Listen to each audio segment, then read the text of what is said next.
হঠাৎ এত সেজে কোথায় গিয়েছিলাম সবটাই শেয়ার করব তোমাদের সাথে। সো হ্যালো ফ্রেন্ডস, তোমরা কেমন আছো? আই হোপ তোমরা ভালো আছো। অনেক দিন পর আবার চলে এলাম নিউ ভিডিও নিয়ে তোমাদের কাছে।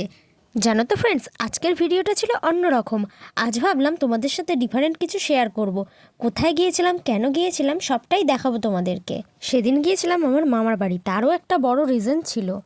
অ্যাকচুয়ালি তোমাদেরকে বলি, সেদিন ছিল আমার দিদির স্বাদ। আমার দিদি মানে আমার বড় মাসির মেয়ে। সেদিন জানো তো, যেতে যেতে আমার লেট হয়ে গিয়েছিল। স্বাদের অনুষ্ঠান অনেকটা কমপ্লিটই হয়ে গেছিলো। জানো তো ফ্রেন্ডস, তোমরা যে আশীর্বাদের ভিডিওগুলো দেখছো সেগুলো আমার যাওয়ার অনেক আগেই হয়ে গিয়েছিলো। আমার যাওয়ার পর দেখি আমার দিদি অলরেডি খেতে বসে পড়েছিল। আমার দিদি তো আমার উপর খুব রেগে গিয়েছিল এত দেরি করে গেছিলাম বলে। তারপরে দিদির কিছু ফটো তুলে দেওয়ার পর বসে পড়েছিলাম খেতে। আমি জানো তো এত লেট করে গেছিলাম, গিয়ে দেখি আমার দাদাদের খাওয়া কমপ্লিট হয়ে গিয়েছিল।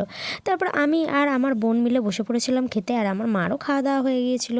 সেদিন ছিল মেনুতে স্যালাড, ভাত, ভেজ ডাল, আলুর চিপস, তারপর ছিল একটা ফুলকপি আলুর চিংড়ি দিয়ে তরকারি, তারপরে ছিল কাতলা মাছ, দিন ছিল চাটনি, পাঁপড়, নরেনগুড়ের রসগোল্লা, দিন ছিল মিষ্টি দই। তারপরে আমার দাদা দিয়েছিল একটা কিটক্যাট, আর আমার জিজু দিয়েছিল একটা ক্যাডবেরি।